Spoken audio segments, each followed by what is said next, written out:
और मुझे पता चला कि मेरे पिताजी अच्छा भाव से दुखी हैं और दूसरों का उनको कर्ज और जो देना है जिससे वो परेशान हैं। तो मैंने पढ़ने के बाद परिश्रम किया,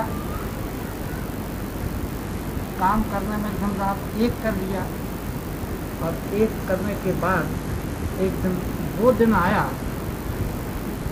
कि हमारे पिताजी प्रसन्न हो गए और जिनके हम ऋणी थे वो ही हमारे कर्जदार हो गए। ये तो एक बात। इसके बाद जब हमारी संतानें हुई तो संतानों के संबंध में भी मैंने कल्पना शुरू की, सोचने लगा कि सब संतानों से मैं रिटायर होने के पहले ही निश्चिंत हो जाऊंगा। भगवान की कृपा कि तुम तीनों अरविंद, राजेंद्र, आनंद रिटायर होने के पहले ही सब सर्विस में आ गए। सबके शादी विवाह हो गए। दोनों लड़कियां उषा और सुधा ये भी अच्छे घरों में गई, सुखी हैं। इसको मैं अपना परम सौभाग्य मानता हूँ। मैंने जो मेरे पौत्र और पौत्रियां हुई उनके नाम रखने पर भी मैंने ध्यान दिया और चाहा कि नाम इस प्रकार के रखे जाए कि दूसरा समझे कि चारों सगे। सबसे बड़े पौत्र का नाम रखा सत्येश, दूसरे का रखा ज्ञानेश, तीसरे का रखा योगेश और चौथे का रखा जगेश। ये ऐसे नाम हैं कि जिनको सुनकर ऐसा प्रतीत होता है कि मालूम पड़ता है ये सब एक ही पिता के पुत्र हैं। दो पौत्री हैं, उनके नामों पर विशेष ध्यान तो नहीं दिया, लेकिन हाँ सुजाता और नेहा नाम उनके भी रख दिए क्योंकि ये तो दूसरे के घर में चली जाएंगे। मेरी एक ये भी भावना थी कि ये बच्चे हमारे अपने ताई या चाचियों से क्या कहें, कुछ ऐसा नाम रखा जाए कि जिसमें कोई ये भी नहीं समझ पाए कि कौन किसकी मां है। इसलिए मैं सोचता था कि बड़ी मम्मी, मझली मम्मी और छोटी मम्मी इस तरह से तीनों एक दूसरे को पुकारे। 4 बच्चे और 2 बच्चियां मिलकर के 6 होते हैं। इतनी बड़ी बात नहीं है कि 3 में से एक न सही तो कम से कम 2 मिलकर तो उन्हें संभाल ही सकता है। अगर 2 भाई भी इकट्ठे रहें तो 2 भाई के लिए 6 संतान कोई बहुत बड़ी नहीं है। तो सारी परिस्थितियां ऐसी हैं कि जिनसे मैं समझता था और समझता हूं कि तीनों भाई मिलकर प्रेम से रहें। सैकड़ों उदाहरण हैं ऐसे कि जहां पिता पुत्र के मोह में प्राणों तक को त्याग कर दिए। पहला उदाहरण जो बहुत प्रसिद्ध है वो तो राजा दशरथ का है ही, लेकिन बाबर का उदाहरण भी कम नहीं है। बाबर का जब बड़ा बेटा बीमार हुआ तो बाबर बहुत परेशान था। वो चाहता था कि किसी तरह से मेरे बेटे के प्राण बच जाए।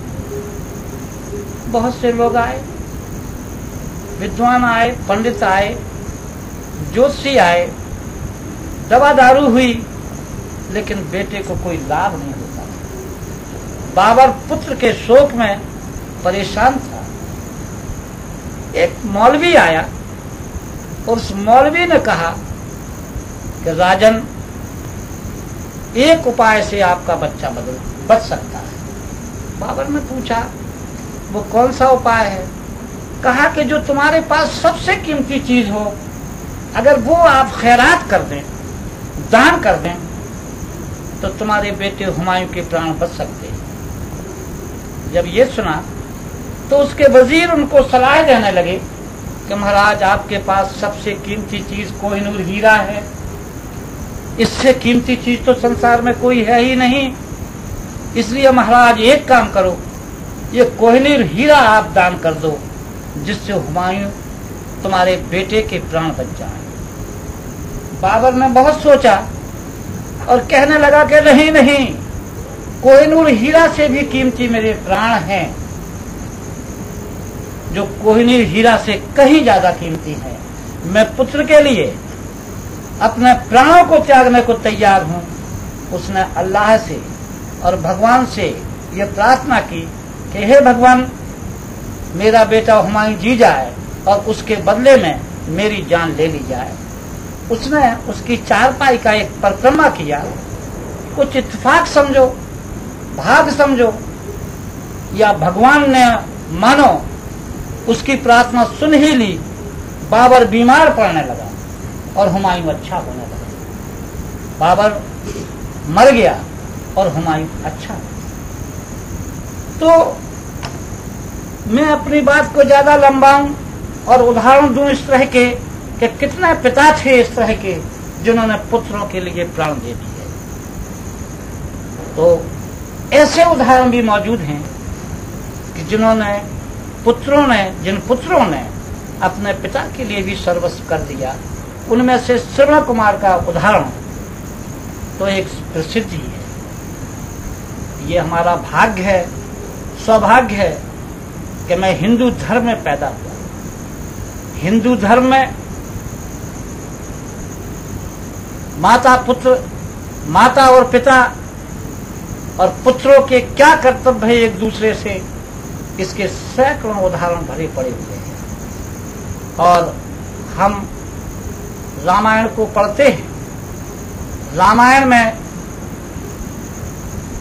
माता पिता के बारे में और भाई भाई के प्रेम के बारे में क्या छूटा है, क्या नहीं लिखा है, सब कुछ तो लिखा हुआ है।